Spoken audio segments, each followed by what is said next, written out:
As a part-time traveling notary with a full-time job, balancing everything can be tough, especially when you're getting calls at all hours. That's where Sabrina AI comes in. Think of Sabrina as your personal assistant who answers every call, handles appointment bookings, provides quick answers to common questions, and filters out non-urgent inquiries. Sabrina works 24/7 so you never miss a client opportunity, even when you're tied up with your full-time job. With this system, you can keep things running smoothly without the stress of managing calls yourself, giving you more time to focus on your work, clients, and everything else life throws your way. Scan the QR code for a free demo.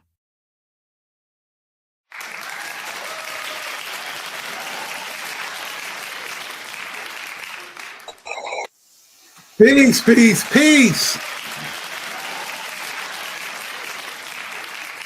Yeah. Peace, peace, peace. This is your international 3-time best-selling author, TOLEDO, and you already know what it is, man. You rocking with the best. I'm accompanied here by my brother from Cali, West Coast. How you doing? Like this, right? West Coast in the building. Tekk Amaku. What up, Tekk? Hey, man, Sabrina's so good. I got the baby with me, so think about this. If you're occupied and you're full-time job, your part-time job, you're driving with the baby, family man, family woman, you're on the toilet, you sleeping, you're out in the garden, you're shopping, you're at school, you're cooking, you're baking, you're on vacation. I could go on and on and on and on and on about how many ways you can use Sabrina. So you're on the podcast, all kind of different ways. So you might hear a little baby in the background, but again, I'm not worried about booking appointments. I'm like Lisa from Instagram. I'm not worried. All it's gonna tell me is book the appointment. Indeed. Shout out to baby Kimba. Kimba. I scared him earlier. He's right here. But I hear him right now. Yeah, he'll be okay. How you feeling today, man? Pretty good, man. Just hanging out with the baby and keeping him comfortable. Yeah, we got some great topics today, ladies and gentlemen. Thank you for joining us. Notary Insights. I am your host, accompanied by Tekk Amaku. We are the host of this new show that we are rolling out called Notary Insights. We're going to be doing some different things this time, a little bit different than the Notary War Room, and we've rolled out a couple of shows since then. But we're going to be doing some notary trivia, which is going to be fun. It's going to be basically true or false. So if you are watching on other platforms like Facebook or Instagram or even LinkedIn, I would recommend go to YouTube because you have a better live interactive experience with that. So we're going to be doing a notary trivia. Then we're going to discuss the topic of the day. And then we're also going to go into our latest segment, which is called Money Corner with Tekk Amaku, which is phenomenal. What to do with your finances, man.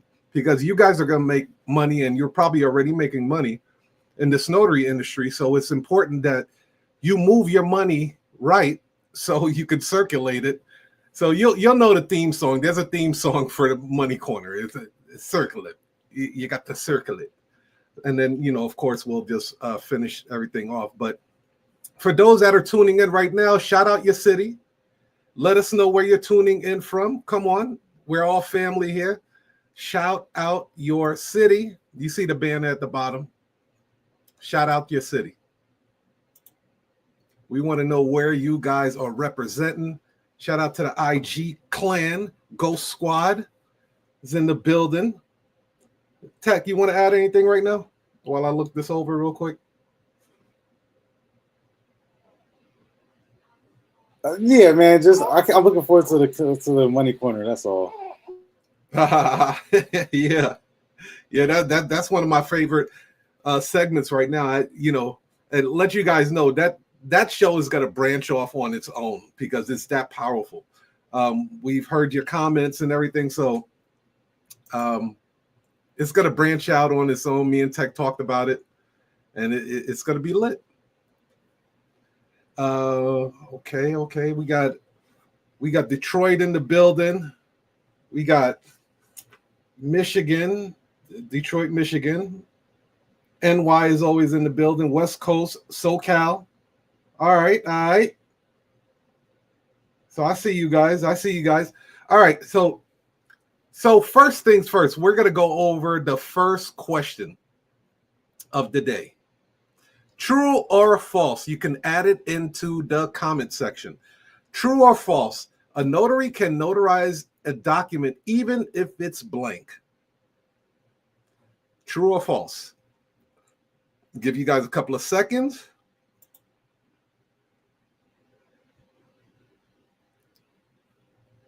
True or false? Put it in the comment section. A notary can notarize a blank document. Is that true or is that false? Join our notary trivia for today.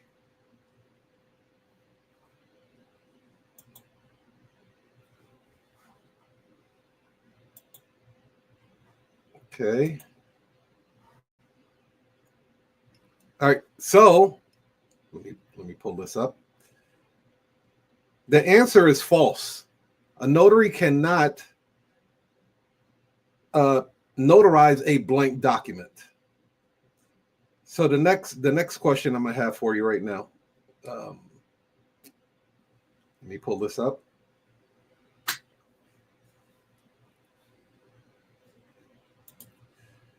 Next, this is general notary knowledge, y'all. So we're not going into the advanced stages yet.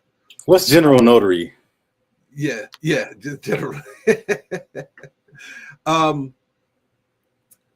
The next question is,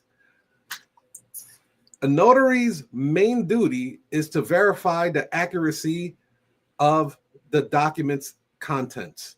True or false?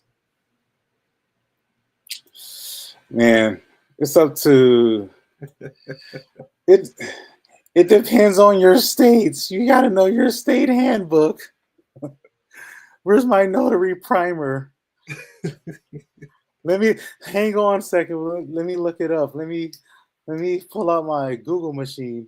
Let me figure out if I need to validate. Listen, thumbprint, signature. Those are the two rules. If you are ever confused, those are the two rules that you can always fall back on. Thumbprint, signature. And I know there's some states who don't require a thumbprint.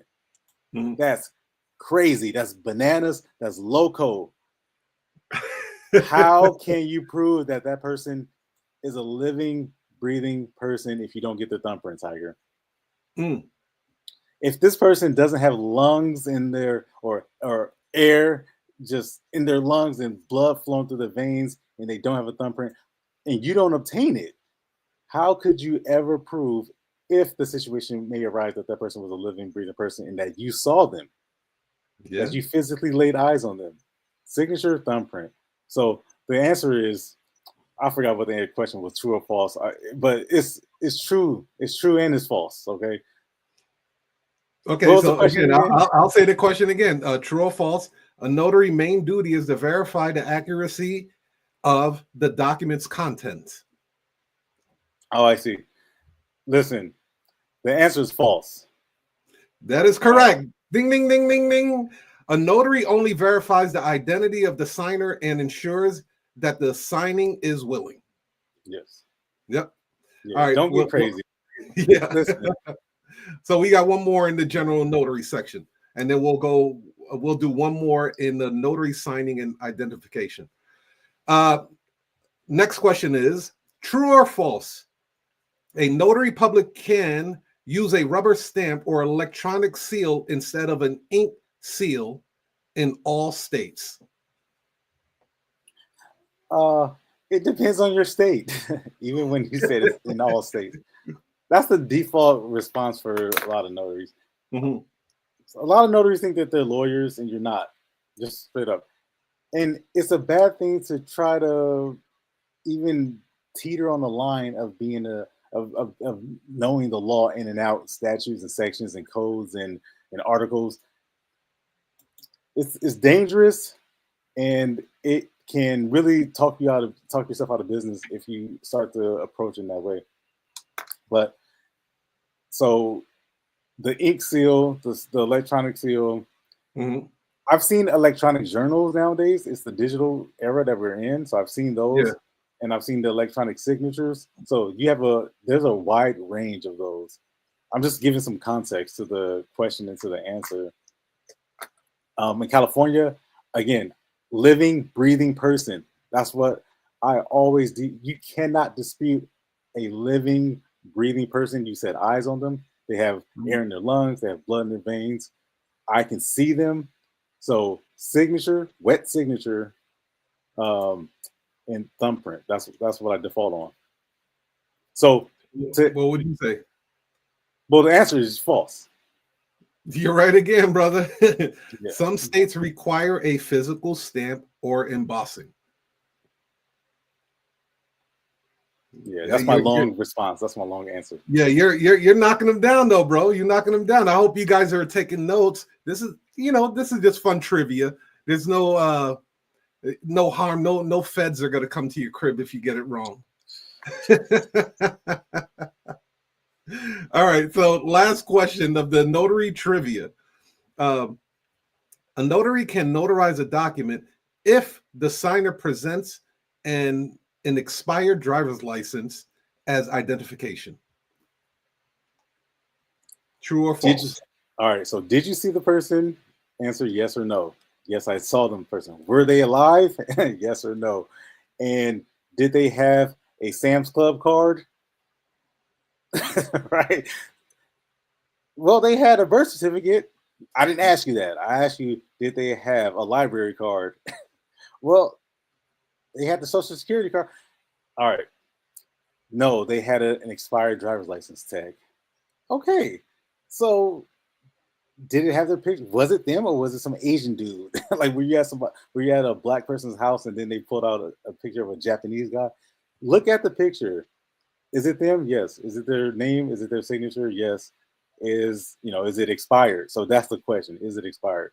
So yeah, did it expire yesterday? Did it expire last year or did it expire 10 years ago? It could be, one of the above. Now, in some states, you can go up to 5 years of an expired license. And I'm saying really? California. Oh yeah, California, you can go up to 5 years. But it always goes back to the question: is this person a living, breathing person? Did they present in front of you? And if somebody has an expired ID, that doesn't mean you cannot help them. I want to be very, very clear, especially to the new notaries and some of the experienced people out there. Don't be I want to dispel this fear that you guys all have because this industry is so fear-based. My God, man, it makes me so fired up that people they're like fear mongers. You can't do this. You can't do that. You can't charge this. You can't charge that. You can't say this. It's always you can't. Well, what can I do, damn it? Oh my God, what can I do? Oh, so, all right. Because you don't have Sabrina, you didn't do your proper disclosures. So, right? If you have Sabrina, you wouldn't have to worry about this problem. But let's just say you are the unlucky few and you don't have Sabrina. So now, because you didn't do your due diligence and you didn't get the proper disclosure, you show up to somebody's house and they have an expired ID. Now what? Right. Do you walk out the house? You drove 30 miles for nothing and then you can't help them? Well, you do have options. You do have alternatives. See, now we're talking about strategy. Now we're talking about training. So you have the option of getting credible witnesses. You can get somebody who can identify this person. Should you still take their ID? Yeah. Even if they have a credible witness, you still take their ID. Did it expire yesterday? Did it expire 5 years ago? 7 months? Doesn't matter. Signature, thumbprint, always defaults to that. If it's expired, get somebody to identify this person. Cousin, uncle, brother, nephew, neighbor, caretaker, coworker, somebody. Damn, you have 2 people, preferably, who can identify this person. And then if it does expire, what else you got? So you want to build up your case. This is what I would do. I would take give me everything. Give me what you got. You got a library card, got a Costco card, Sam's Club, you got your driver's license, you got your passport. If something's expired, I'm taking everything, and I'm taking the credible witnesses, and I'm taking the thumbprint.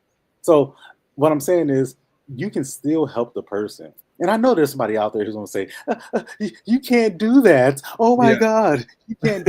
Shut up. You can do that. The whole idea is to help this person. What are you going to do? Turn around every single person who comes to you? That's how you talk yourself out of business. That's why you're not in business very long. And that's why you're on these websites and on these signing services begging for work. He on one, y'all. Yeah, man. Tekk smoking right now. Up, man. The whole purpose is so many people talk about they're in business, and the reality is that you're not in business. You're in the business of losing money. That's what the business you're in. If you're looking for ways of or what you can't do, and you're listening to all the messages of what you can't do, and when the reality is that those people are terrified, those people are scared, and you're listening to messages from people who are terrified, and they think that they're going to go to jail. They're looking over their shoulder that the Secretary of State is going to come rob them or come lock them up, put you in the cage. Stop it. The notary industry is a money industry. This means that people are serious. Yeah, you got some scammers. Yes, you got some people who are fraudulent. But at the same time, for the overwhelming, right, Tiger, the overwhelming majority of people are they just trying to take care of something. They're honest and good people. Yeah, and you do the best you can with the resources that you have. But what I'm saying is, if you get in front of somebody and then they have an expired license, that doesn't mean you just turn them away. Right. Now you did give like the workaround on that one, right? But if you were to go to a client that it was just them and they had an expired ID, for the sake of this question, right? Yes. What would you say? Hey, man, go get your neighbor and your cousin, coworker, your uncle, your caretaker. Mm-hmm. Go grab somebody and tell them and have them and make sure that that's they have really not difficult at all. It's not a difficult thing to do for you to just, make that suggestion to them. And for them, they may not have been thinking outside that box like that because they were in the trenches. So by you suggesting, hey, do you have a caretaker? Do you have a neighbor that can just vouch for you? Because it's true what you said, Tekk, that like elderly people, sometimes they don't have time to renew their license or get the infinity license, right? They're alive, they're good, they're not trying to scam anything, like they're at the crib. So that strategy is a very good workaround. Like, definitely take notes on that. It happens all the time. But would you say true or false? Wait, what was the question again? Can a notary notarize a document for a person that has an expired license? It depends. And I hate that answer, man. But for the sake of the question, I'm gonna say false. You are correct, brother. You are correct.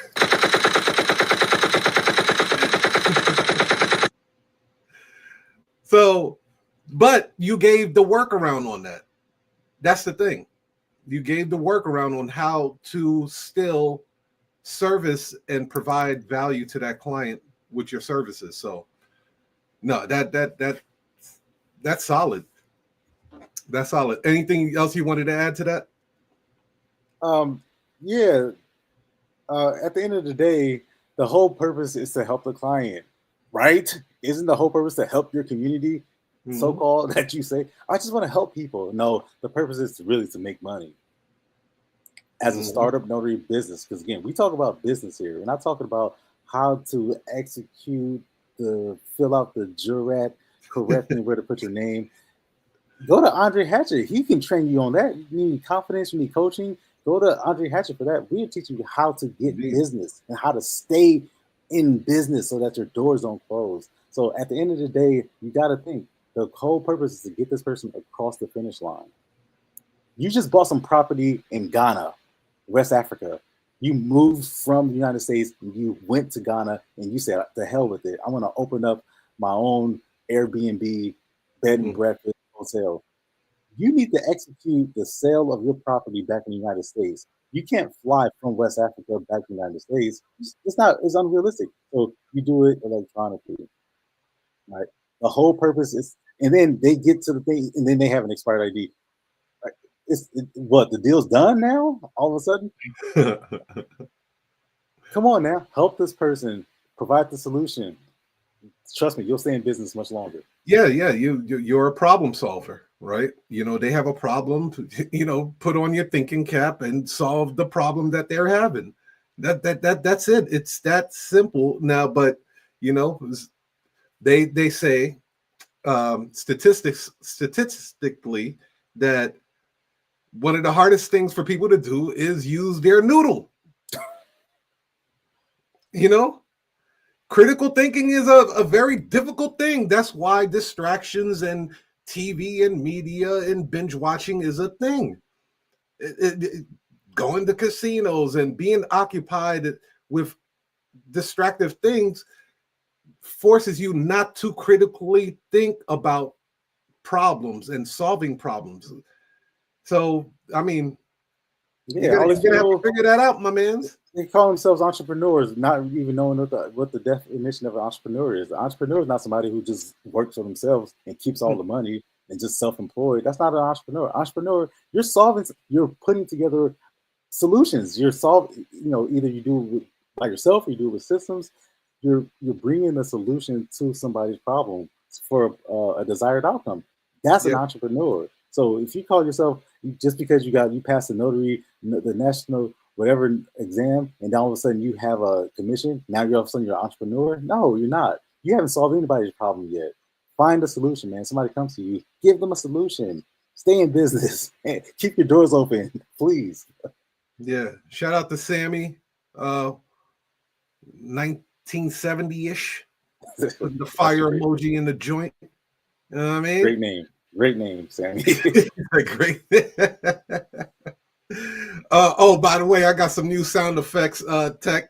So, like I said, man, we're gonna start having a lot of fun with this show, man. Let me run through just a taste of some of the sound effects I added to our new show, Notary Insight. Shout out to you guys, everybody that's tuning in, by the way. So I have this one. Target neutralized. I can use that. I'm already thinking about ways we can use those. Yeah, they're so new right now. I haven't figured out how I'm gonna maneuver them. I got this one too. You suck, you jackass. I like that one. I'm gonna tell you, this is my favorite right here. Gay. That sounds like your voice. That's the Asian doctor dude from Hangover. That dude is the funniest. You know who I'm talking about? Yeah, I do know. Man, that dude is hilarious to me, man. So that's gonna be one that I use, sparingly. And then I like this guy right here, man. Oh, Nelson Munson or Nelson something. Yeah. And then I got oh my God, who the hell cares? All right. That could go with oh no, don't do this because the notary feds will be knocking at your door. The notary feds, yeah. The notary feds. Right. With their handcuffs. So, Tekk, let's get right into it, man. So today's topic is the $100,000 blueprint. How smart notaries are doubling their income. Okay, so today we're going to break down some strategies on what top earning notaries are using to scale their business. It's going to include like some type of automation. We're going to talk about automation. We're going to talk about some upselling, and we're going to talk about, referrals and how important that is, like follow-ups and stuff like that, which Sabrina AI can do a lot of that stuff for you, a lot of that heavy lifting. But lead it off, brother. Let's start off with matter of fact, let's talk about automation. How notaries are using automation nowadays. I love automation. For the record, I am the person to talk about automation. Indeed. Yeah. Indeed. Yeah. I mean, before I like to I don't give myself a ton of credit, but I give myself the credit for introducing automation to the notary industry. And, I know there's some people who have different opinions about how automation works. And mostly it's basura. And what I mean by that is basura. I might have to like clone your voice and put that on one of my sound effects. Basura. Oh, yeah, that'd be great. I like Yeah. that. Because, and here's what I mean by that, in all seriousness, you guys. So this is a one-man show for the most part. There's not very many notaries who have staff.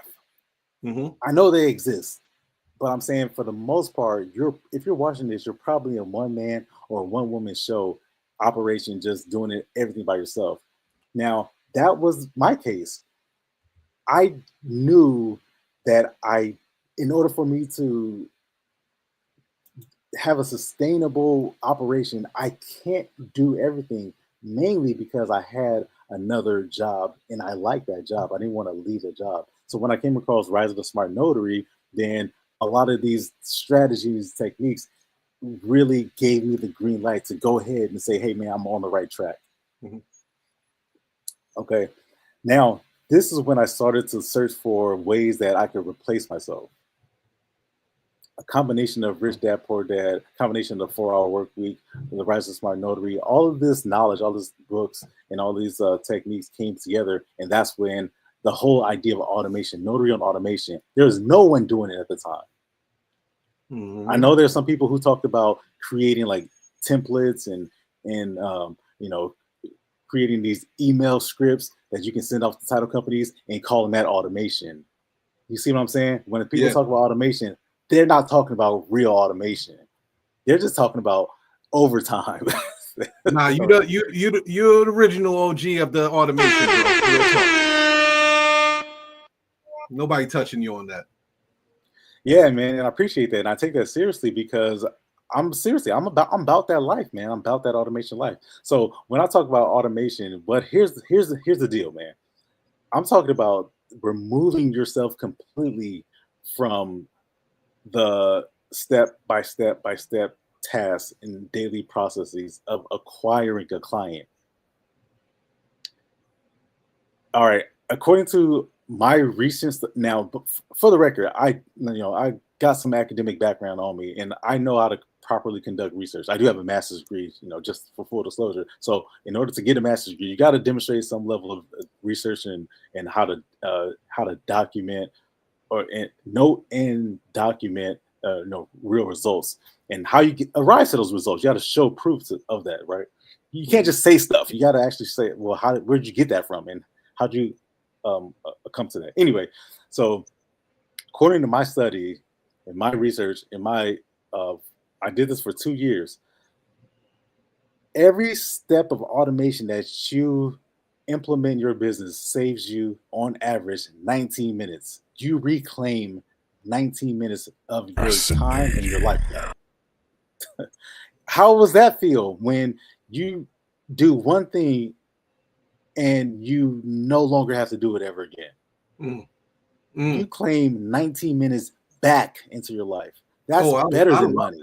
Yeah. That's better than money, in my opinion.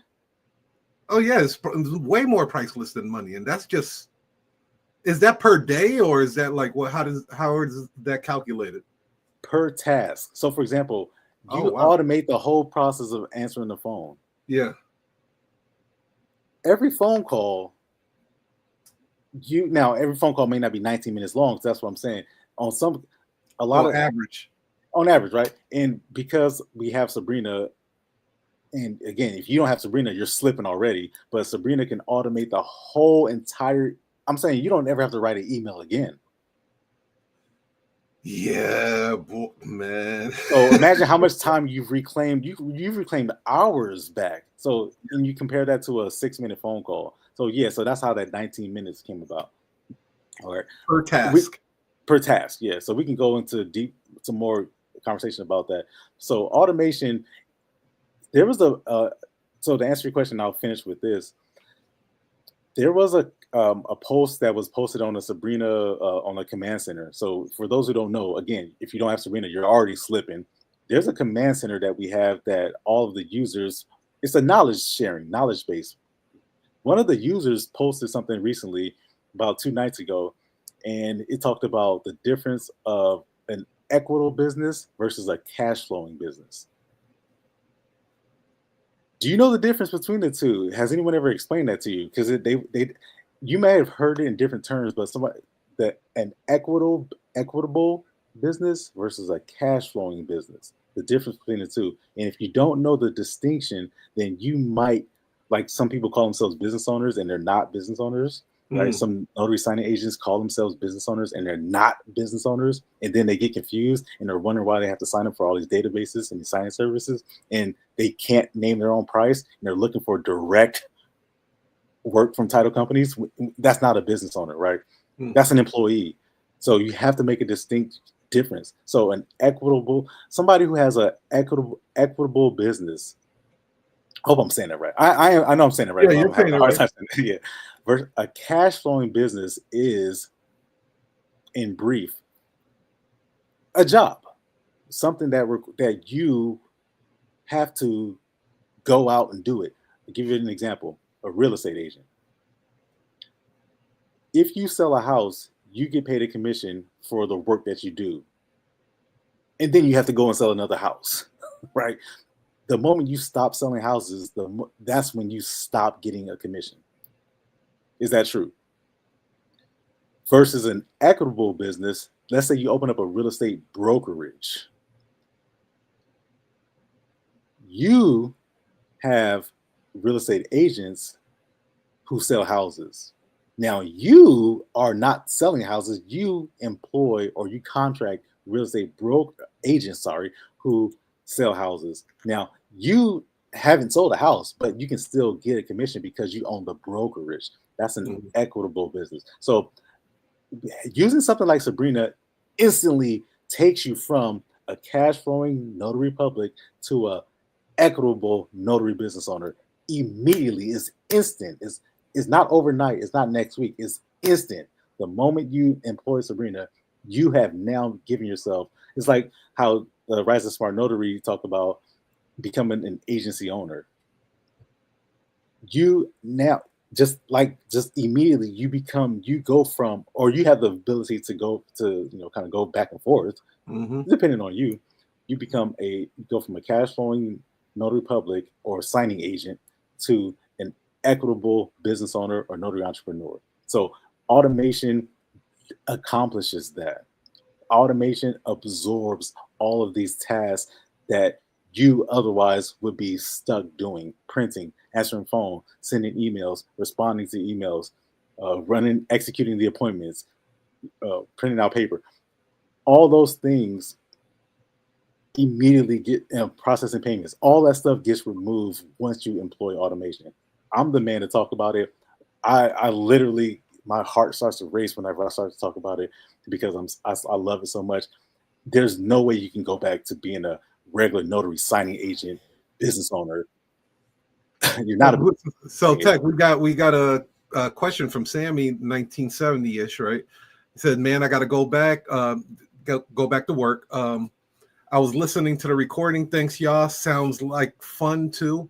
I am going to leave this question. When sending an automated email to a title company, how often do you update the message?" Great question, by the way. Yeah, I would update it every single time. Now with Sabrina, here's literally what I would do. Okay. I would set up an one automation, and basically this is what it would look like. I would do it for 7 days, and each day it would just be like 4 sentences. It wouldn't be anything longer than that. It would be like maybe 3-4 sentences at the max.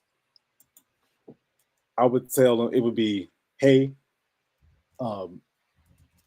have you considered looking for an outside?" By the way, I don't work with title companies because they call me, I don't call them. But if I were to solicit work from a title company, this is how I would do.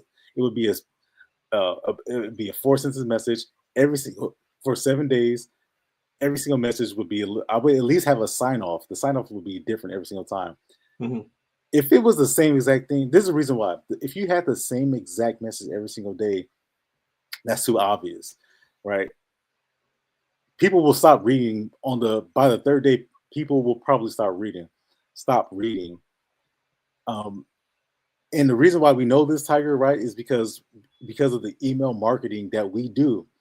Yeah. And when you have the send off or the postscript, talking about like the 4 options, 4 ways you can work with us, that can stay the same, but the body of the message has to be different, right?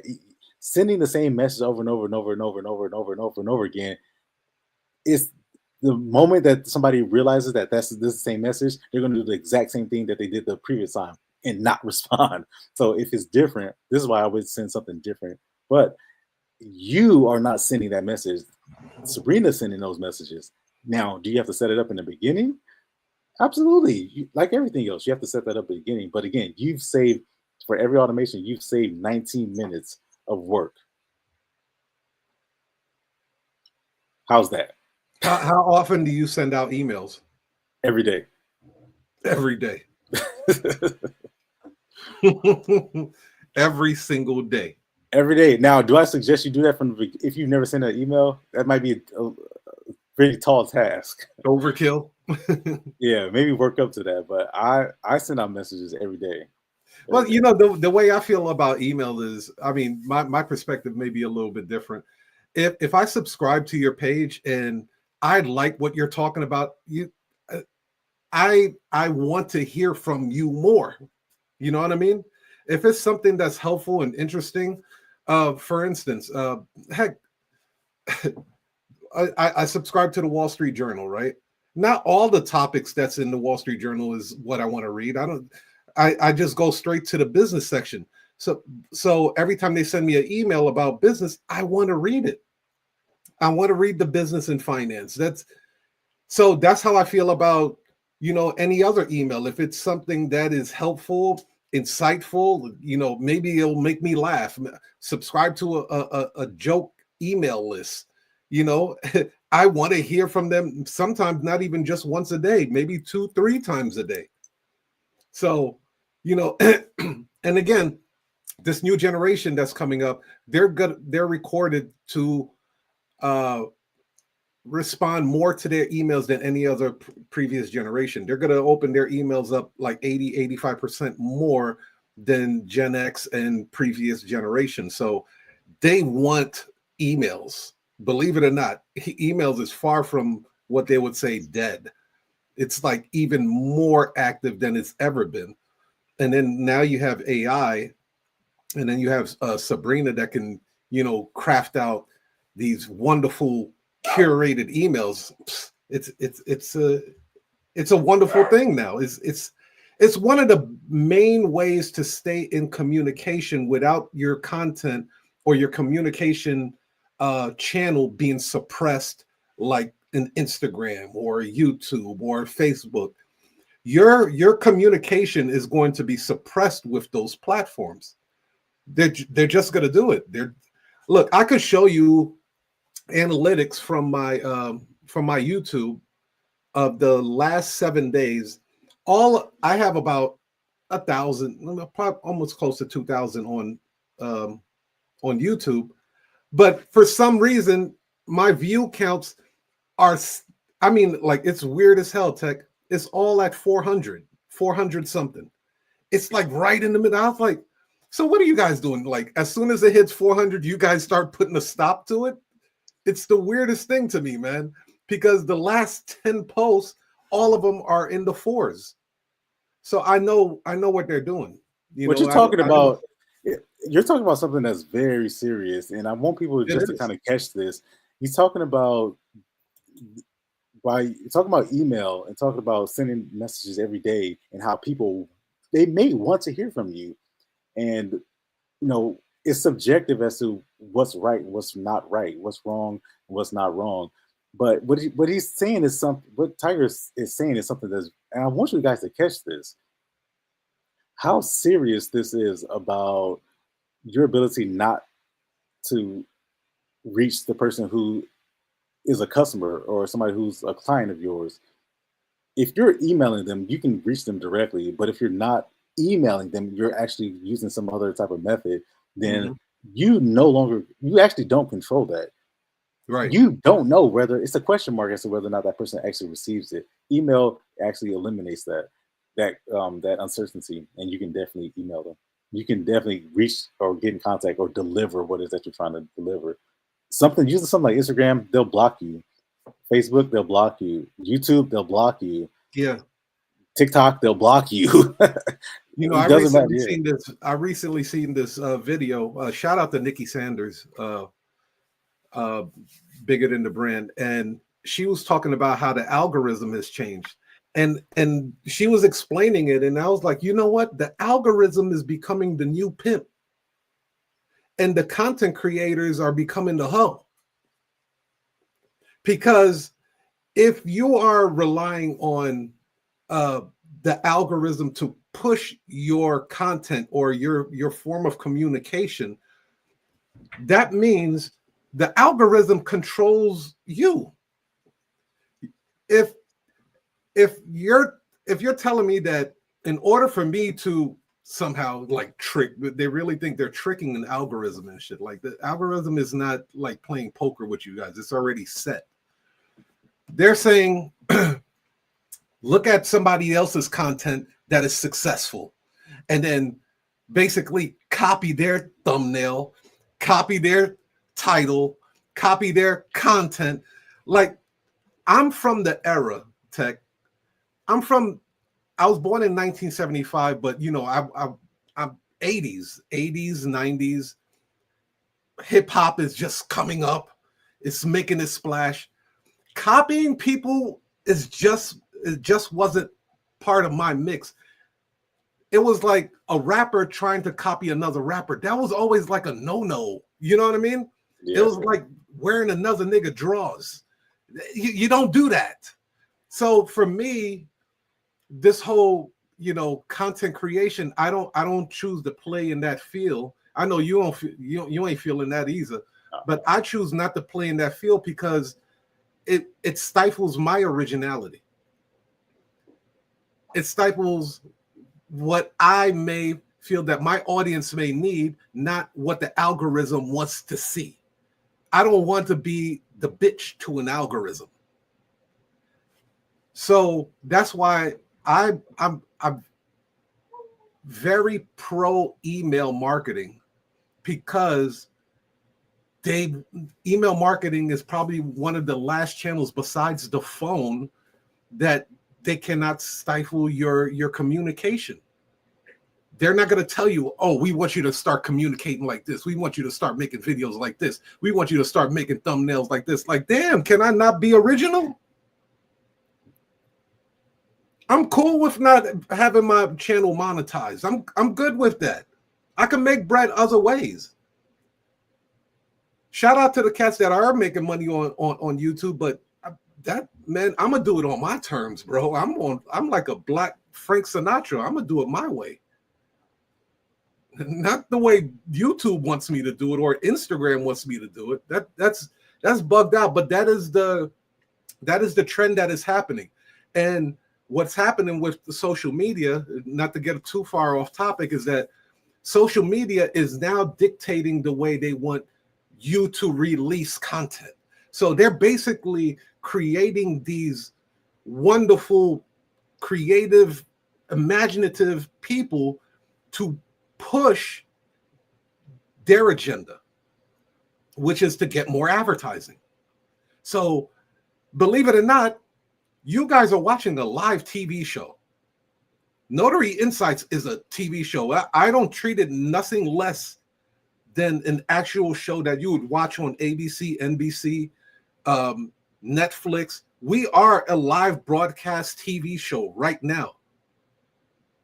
I know what they're doing. So they would say, hey, look, this TV show is great. Add this to the mix, add that to the mix. And then that way we can send some advertising, and then we'll give you a piece of the share. Tekk, you and I both know we've been making money on YouTube and we haven't been monetized. Yeah, we're not for sale. But I didn't want to get too far off topic. It's not off topic. This is actually on topic because we're talking about ways that notaries can make, can scale their business, and email marketing, automation. That's all a part of that. Yeah. So Sammy said, thanks for the info on that, the 7 days change. And then there's one other question Sammy had right there was still here about the text. No one talks about sending marketing by text. That is true. I mean, we do. We do, yeah. but it's in our AI command center though. In Sabrina, we talk a lot about that. Even the laws that are being passed now, because texting is becoming very, very regulated. You want to expound on the texting on the marketing side of it? Yeah, with Sammy-ish, 1970-ish. Yeah, we talk about it. It's just not publicly. Yeah, we just don't talk about it publicly. Yeah, but you're right. Email marketing, text message marketing is very powerful. But thanks, marketers and spammers. Thanks, you guys. Now Verizon and AT&T and all of the telecommunication industry, they're cracking down. So now we all have to jump through hoops in order to get our now customers. The unique thing about the notary industry is that customers, if you're doing it correctly, they come to you. You don't go to them. That's what's unique about the notary business. Very unique to this industry.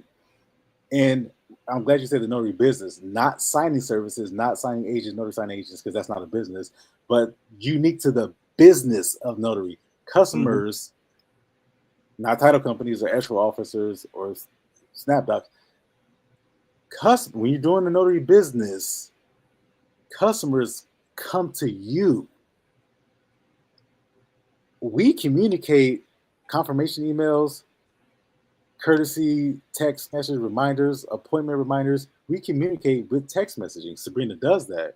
So in order for us to actually, but this is unique because we're not soliciting business from them, or we're not marketing to people who came to us.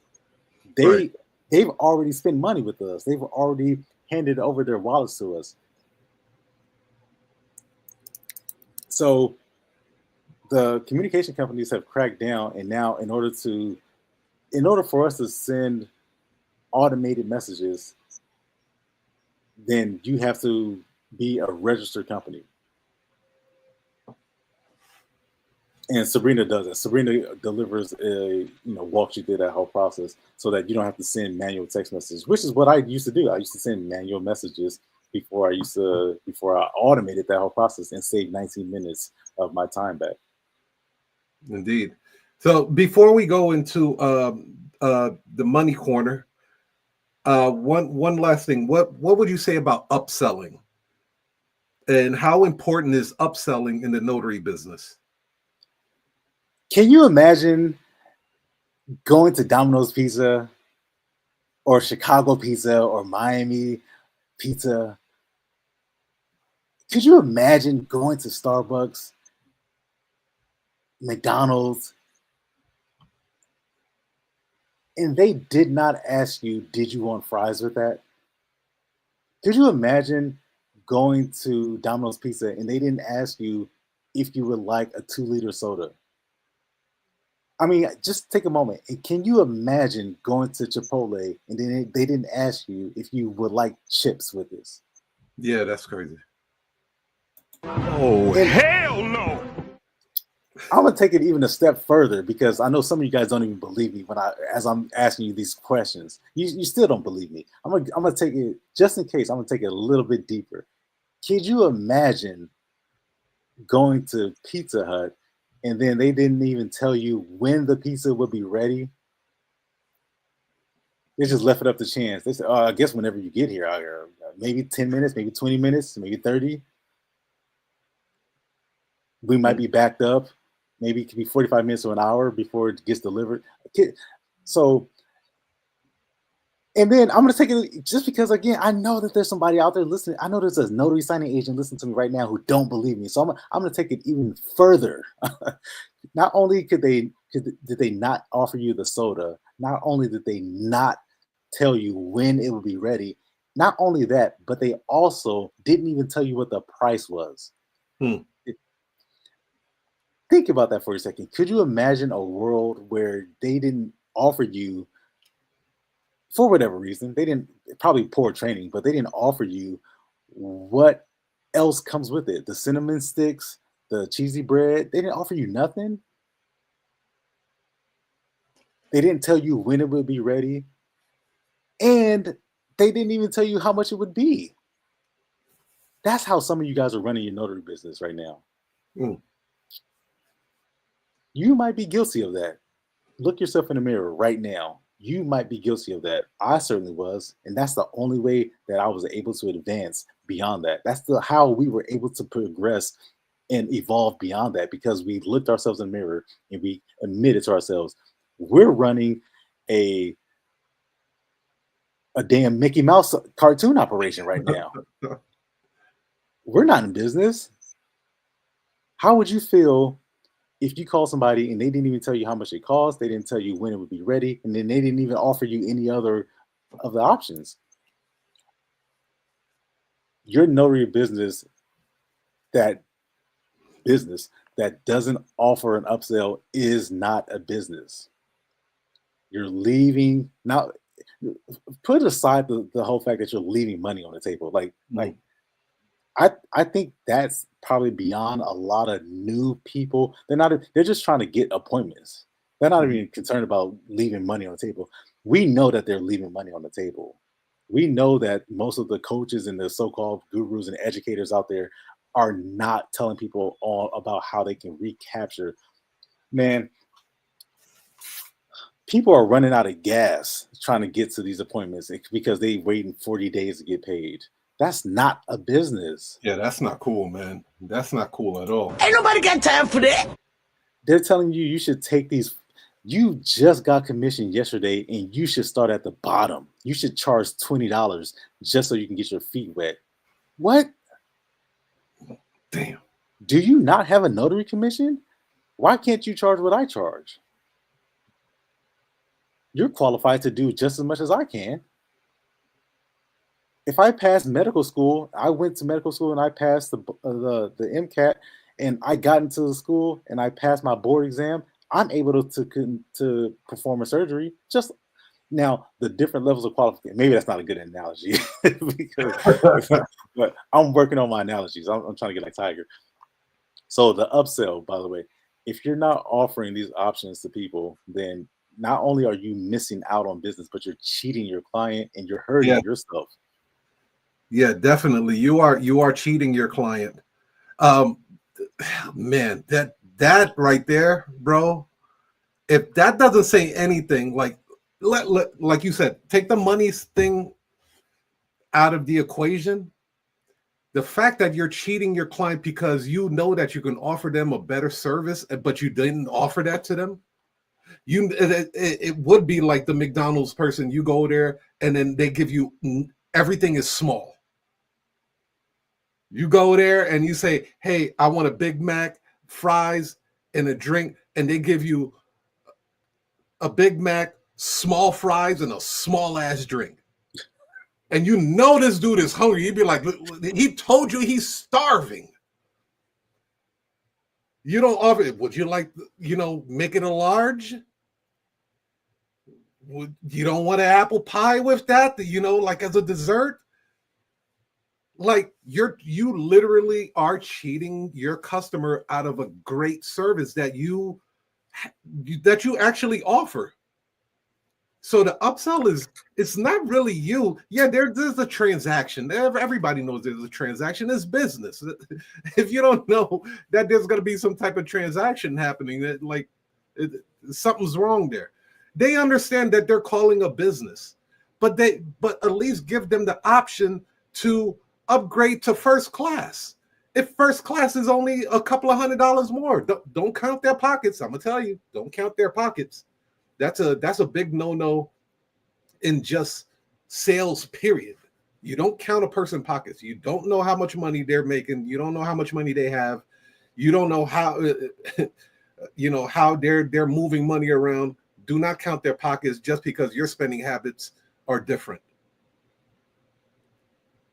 So if you offer, top tier services, bro, that's like going to a bar in a nightclub, and they tell you, do you want a Long Island iced tea? Yes, I do. Do you want top shelf liquor? Motherfucking hell yeah, I want top shelf liquor. Right. But you gonna give me the bottom of the well? Fuck you out of here. I don't want that, man. Gay. No, I want the top. I want the best of the best. So yeah, go ahead, bro. Yeah, I mean, you'll never come back. Otherwise, you'll never come back to this place. You want to go to the place where they open up the velvet ropes and then they offer you the whole menu. Do you want it today or do you want it next week? Mm-hmm. I want it today. Okay.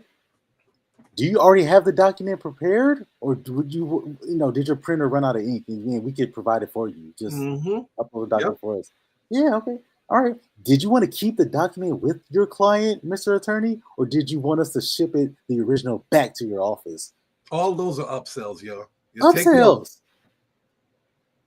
Bro, this is stuff that you can use today. We're not talking about use ChatGPT to draft out a fake email and then pull out a manila folder and then staple your business card to it and then walk into a title company and then beg them for work. No, and then wait 7 days and then do that over and over and over and over again, wasting gas money, wasting lunch, and then wasting your time. And then hopefully, maybe, possibly they'll call you back for a $60 order. But it costs you $120 to do all that legwork. No, we're talking about stuff you can use right now, today. Mm-hmm. This is stuff that we've been doing for years. We're just giving it away to you guys. There's no competition. Zero competition, bro. Zero competition. Go use this stuff. You can use it today, right now. Yeah. So, Tekk, you already know what time it is, but before we go into the money corner, let's go into a commercial break. As a part-time traveling notary with a full-time job, balancing everything can be tough, especially when you're getting calls at all hours. That's where Sabrina AI comes in. Think of Sabrina as your personal assistant who answers every call, handles appointment bookings, provides quick answers to common questions, and filters out non-urgent inquiries. Sabrina works 24/7 so you never miss a client opportunity, even when you're tied up with your full-time job. With this system, you can keep things running smoothly without the stress of managing calls yourself, giving you more time to focus on your work, clients, and everything else life throws your way. Scan the QR code for a free demo.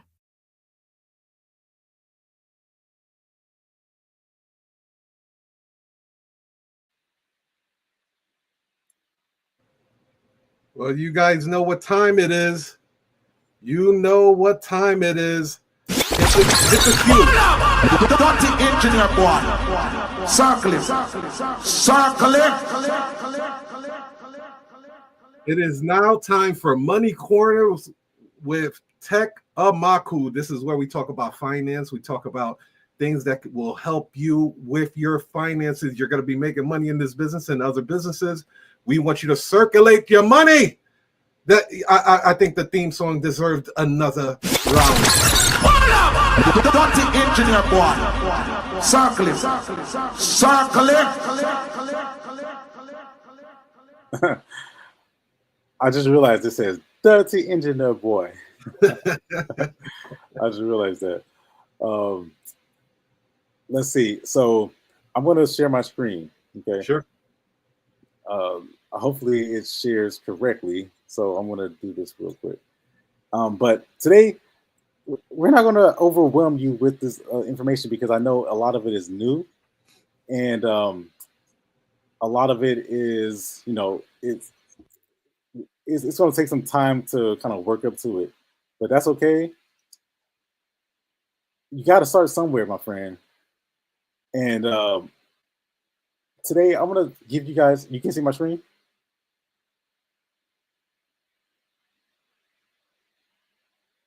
Are you able to see my screen?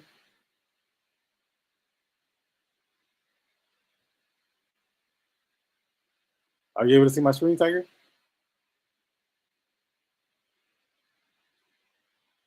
Yeah, Tekk, you good? Okay. All right, my friend. I just need to see. All right. So now, what you're looking at, this is my, you see my name, you see my business there, Oakland Prime Mobile Notary. This is from American Express. American Express sent me an offer to, and let's read, by the way, let's read. So I want to make sure everybody gets this, especially for people who watching this on replay, and then you might be driving or, at the gym or, walking with your dog or something. But I just wanted to make sure that you guys don't hear. So it says, this is a promotional offer from American Express business. And it says, enroll in a 9.99% promo APR. Exclusive offer on eligible new purchases for 6 billing cycles. Then your purchase rate applies. Propel Oakland Prime Mobile forward with pay over time. Give yourself time to pay for key purchases and surprise expenses. Your pay over time option can help you purchase with confidence, manage cash flow gaps, get extra time paying off big purchases. Terms and conditions apply. Click here to learn more. Eligible purchases can be automatically included in a pay over time balance up to the pay over time limit. So we all see that, right? Now, my question to you guys is, why would American Express or any credit card company for that matter, a whole myriad of them, Wells Fargo, Bank of America, Chase, whatever, you can name Citibank, your credit union, why would a multi-billion-dollar company that makes money off of interest, APR, 9.9%, why would they offer a promo of 9.99%? Why would that doesn't make sense. The average credit card interest rate, does anyone know? I know there's some people watching. The average credit, go look at your credit card contract. Feel free to put it in the chat if you're watching live, and then you can leave a comment if you're watching this on replay. What is your credit card interest rate? Take out all of your credit cards and list out the interest rates. Don't be ashamed. I'll tell you what mines are.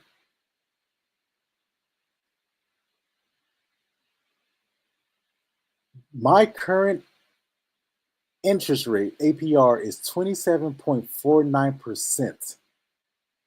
You see that in the red box? It says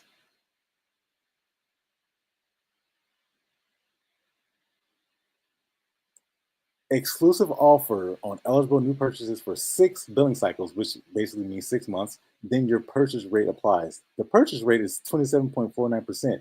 But for this offer, if you so choose to accept it, you can reduce that 27.49% down to 9.99%. Does that sound good to you? Of course it does. But my question, that's not my question. My question is, why would American Express make this offer? Let me break this down. Here's a couple of reasons why.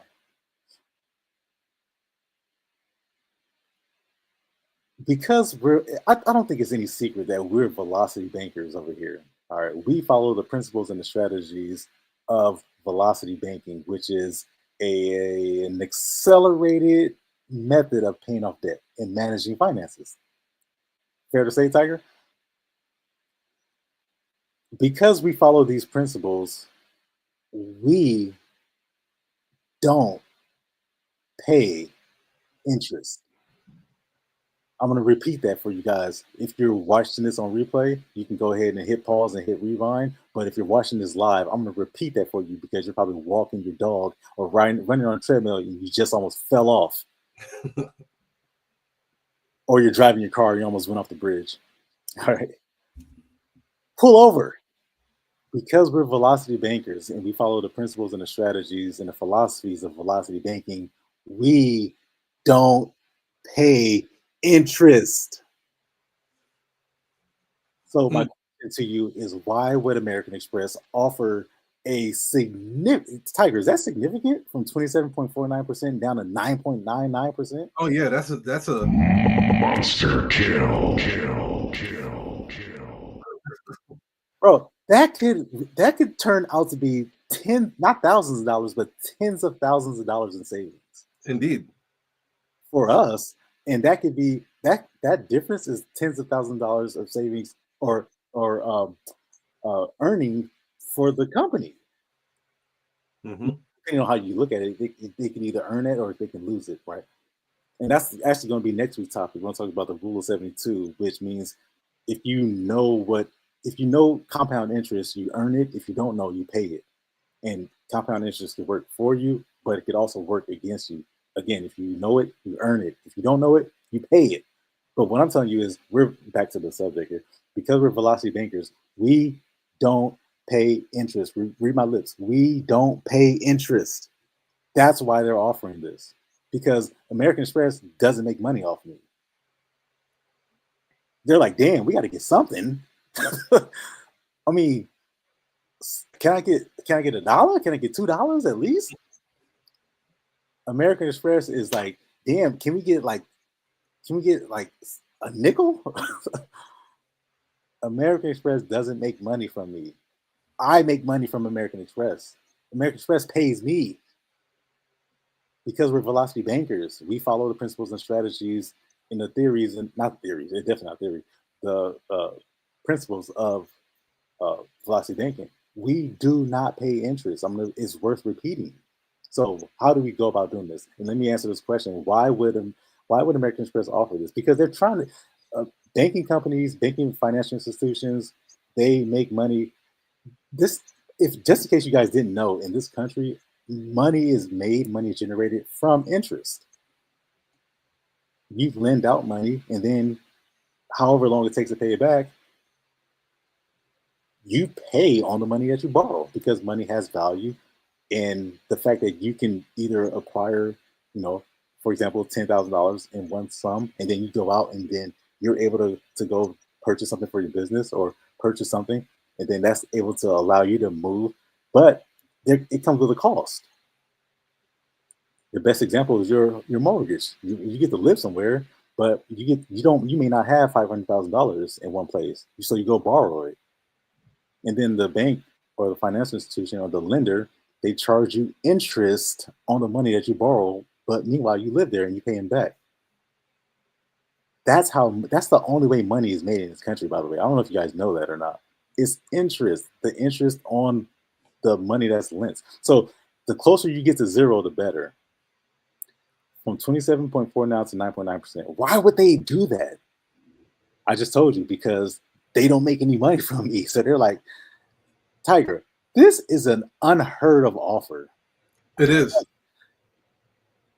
Now, I know that you might have seen something better than this, but let me tell you something. There ain't no way the only way you're getting 0% is if you do like a balance transfer, but even then that's temporary. Right. Right. Extend it for like a year or something. Yeah, year, 15 months, 18 months, 20 months, whatever.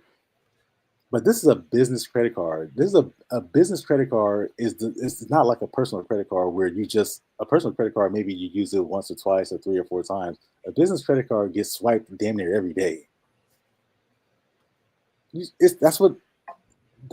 Money has to circulate. Circulate.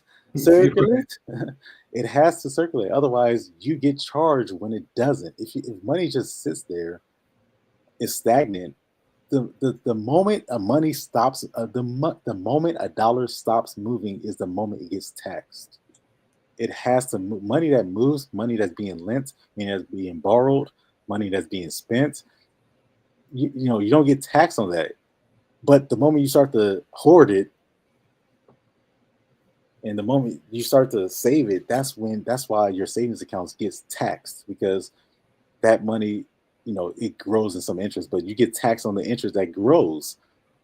So are you really saving money? No, because you have inflation where the value of the dollar goes down, and then you get taxed on the earnings that you make. So you end up actually just breaking even.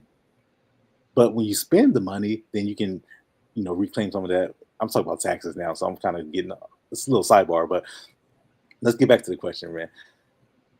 So why would American Express offer this? Because number one, they are not making money from me. So how do you even get to this point? Let's talk about that. Yeah. Velocity banking is going to be one of the core principles of how you operate your notary business. The moment you charge somebody $100 for a signature, what happens to that $100? Hmm. Where does it go? Does it go into your pocket to pay your light bill, or does it go into your pocket to pay your car note Your checking account. or your checking account? Where does it go? Or does it go back into your business, and a la Google Ads? You pay $5 for a phone call so that you can make another $100, thus creating a 10x return.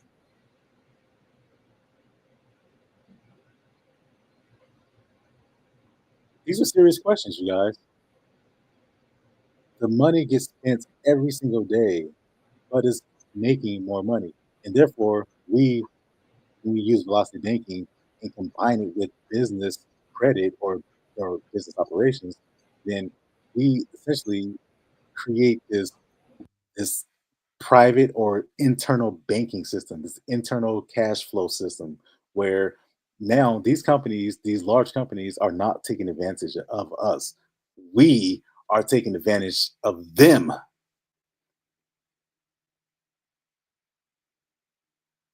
You ever heard the question, is it possible to be your own bank?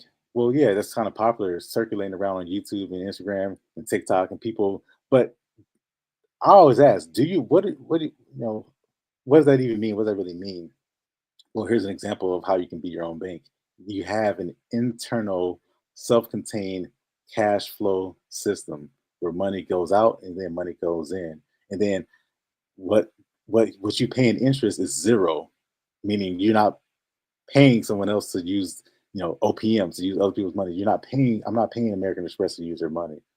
They want me to pay them, but because we're velocity bankers, we know how to navigate those scenarios. So right now, I want you to look at your credit cards, and I want you to look at the contract and see what's your current APR. So let me ask you, you know, will I take this offer? Will I accept this offer? Possibly, I don't have to. The only reason why I would accept this under the conditions in which I would accept this offer is if I had a very large expense coming up and I knew that I was going to what they call pay over time. I knew that I was going to carry a balance. Therefore, let's say I spent $5,000. No, I'm gonna be more realistic. Let's say I spent $100. All right, let's make it more realistic. I feel like these large numbers sometimes people tune out, and if I bring it down to something that's more realistic, then people start to really pay attention, and then they can Mhm. really grasp it. So let's Yeah. say I spend $100. When the payment is due, I don't pay off the $100. I make the minimum payment, which is $35. So I make the $35 payment, which brings my balance down to $65. Because I still have a remaining balance of $65, American Express, they have a pay over time feature. In other words, I get charged the 27.49% interest on the $65 remaining balance. So now that $100, which I then paid $35 on the minimum, which dropped it down to 65, and then I'm charged or I'm assessed a 27.49% interest, that 65 now goes up to, let's say, 87. So I really paid $13, didn't I? I didn't pay 35. I really paid about 13 because at the end of the month, my balance is now $87 because of my 27.9%.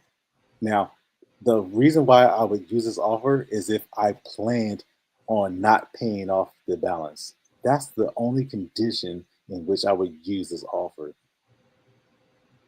So at the end of the day, will I use this offer? No, I'm not.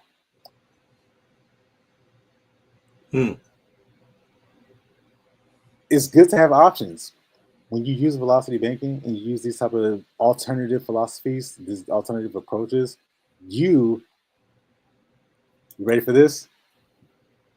A world of opportunity is opened up when you use credit the way it's supposed to be used.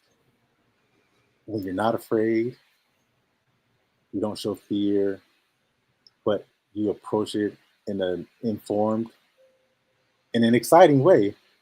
And banks get happy because they're like, oh, wow, look at this. Somebody who knows how to use it the right way, the way it's supposed to be used. Let's offer them more because they want me to spend more money. American Express wants me, they're trying to entice me. Hey, man, spend some more money and carry the balance for 6 months. Pay for something that's really expensive and carry the balance. You won't get charged at 27%. You get charged at 9.99%. Doesn't that sound good? Well, yeah, it sounds good. But we're all about self-discipline here. We're all about righteous spending, and we're all about being smart and informed. And we want to educate you with the Money Corner. And today, that concludes the Notary Insights Money Corner. Thank you for allowing me to present. Right before we jump out, I just want to let people know what made me into an evangelist for velocity banking, which thanks to you, you taught me how and why you do things. It was a conversation. I remember I had dropped my wife off at Bally's Casino, and I drive around the downtown Chicago. Downtown Chicago is probably it was actually rated for the second time in a row one of the most beautiful cities in the U.S. Downtown Chicago is just gorgeous, right? So I like to go over by Sofitel, I think it's called, hotel. Is you get to see the river walk and stuff. So I'm sitting in the car and I'm chopping it up with you, and then you had said something to me. You said that you don't worry about interest rates, and that was foreign for me, right? Because everybody in my circle, that's why it's very important that you take delicate care of the 5 people you're around the most, right? You said you don't care about the APRs, you don't care about the interest rates, and that was very foreign to me. And I was like, why? He was like, because of velocity banking. And then you recommended some people for me. Well, you recommended a guy for me and shout out to CJ, velocity banking guy. He was able to break down or elaborate some more of the stuff that you said, which he said that the principal is the host and the interest is the parasite. Yeah. Like the parasite needs a host to live. So when, as you explained, the 27.99% and you got it down to $65, the interest is only on that principal. Yes. So it's not on that entire $100 or $1,000. It's only feeding off of that. So the concept, it took me a while, y'all. I ain't even gonna lie. It took me about a week to like really understand those concepts, because I was operating off of the old way of moving money. I was operating out of the old, dried up, shriveled, geriatric way of doing money. Like money don't, I'm learning from the people that said money don't grow on trees. You know what I'm saying? I'm learning from people that say credit cards are evil. These are the people that were reinforcing my habits when it came to finances. Velocity banking, which is a fairly new, because it only came out in the 1990s. What is happening now is that credit card companies and banks are realizing that people are learning this velocity banking, and what it's making them do is create new products to accommodate people that are learning this form of velocity banking method. So that's exciting. It really is, man, because they're paying attention, right? they're paying attention, and that's why I think the Money Corner is going to be one of those groundbreaking, because there's only a handful of people talking about it. It's, as far as I counted, there's only 3 people really talking about it. So now it's 4, makes you. Yeah. But for those that don't fully understand, can you break down what velocity banking in layman's terms? Velocity banking. So if you have a credit card, or you have a personal loan, or you have a mortgage, any form of debt, and the bank or whoever lend the money to you, they have a timeline for you to pay it off. For example, a 30-year mortgage. If you pay that 30-year mortgage every month on time, isn't it true that after 30 years, that mortgage should be paid off? Mm-hmm. Okay. So if you have a 4-year car loan, you just went and bought a new Toyota, and then you make payments on time every month for 4 years or 48 months, shouldn't at the end of that term, your car be paid off? Yep. Okay. So velocity banking is the idea that, like you correctly stated, there's when you get a loan, a mortgage or a car loan or credit card, same thing. But for the sake of this conversation, we're going to use mortgages and car loans. There's 2 parts of that loan. When you sign that paper, they give you, there's 2 parts. There's the principal, which is the amount of money that they borrowed, that they gave to you. And then there's the interest. The interest is based solely on whatever the principal is. Mm-hmm. Now, to answer the question without getting too much in the weeds, there's compound interest. You probably heard of that, Mm-hmm. Albert Einstein, right? And then there's simple interest. So there's different types of interest, right? And we'll talk about that in the future. But when you borrow that mortgage 30 years, after 30 years, it should be paid off. Mm-hmm. You borrow that, you finance that vehicle after 4 years, 6, 7, whatever years, after that amount of time, it should be paid off. Mm-hmm. And you're talking about like the recommended payment, or your the payment that they give you to pay. The banks and the lenders, the financing company, or even your cousin who lets you borrow money, right? Pay me back by this Friday, right? Yeah. They give you a timeline to pay it off. That's their timeline. Yeah. But because we're velocity banking, we create our own timeline. That's what I love about it right there.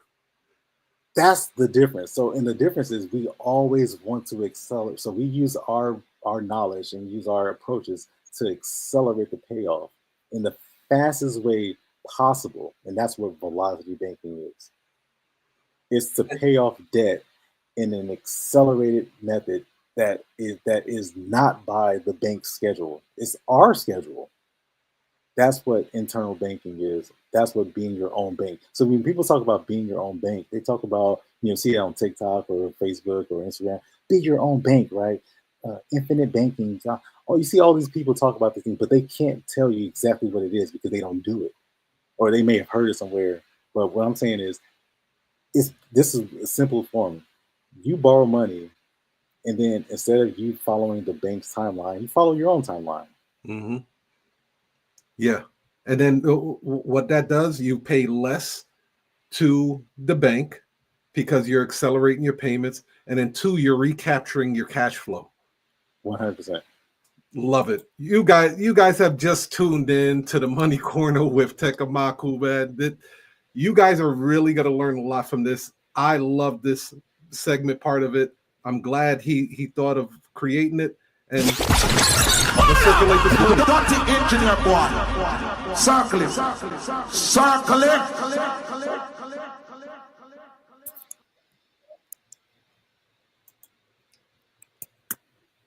So we're at the hour and 30 minutes in now. And so we want to invite you guys. We want to send out a personal invitation for you guys to book a free demo to see how Sabrina AI can work in your notary business. It is a groundbreaking software that Tekk and I has created. You can scan that QR code. Sabrina will answer your phone, schedule your appointments for you. Tekk, Yeah. Yeah. what else can she do for you? Yeah, Sabrina's gonna make your life easy. In other words, if you have a one-person show, you do everything, then the reality is that you don't have to do everything. So Sabrina will be your personal assistant. In other words, she'll answer the phone, she'll send out text messages, send out reminders, and yeah, she'll process the payment as well. So she books appointments. She has one objective: book the appointment. Every time you miss a phone call, that costs you $8. I don't know if you guys know that or not. Every time somebody calls you and you don't answer it, or you do answer it and you don't book that phone call, or you don't book that appointment, you've paid $8 out on average. Sometimes it's more, sometimes it's a little bit less, but on average, just so think about the next time you miss a phone call. Think about the next time you're at an appointment, you're at the signing table, and then somebody says, "Hey, can you do single signature, one signature, two signature, three signature, 8 signature document today at 1:30," and then you miss the phone call. You try to call them back, and they say, "Hey, you know what? Thanks, but no thanks. We already found somebody." Yeah. You not only lost out on the opportunity to make that a recurring client, a one-time client, but you've actually, now you're in the red. You actually lost money on that. So Sabrina, to me, it wasn't worth it it wasn't worth it. I couldn't afford to miss a phone call. It wasn't worth it to miss a phone call. So we had to find a solution, and Sabrina was that solution.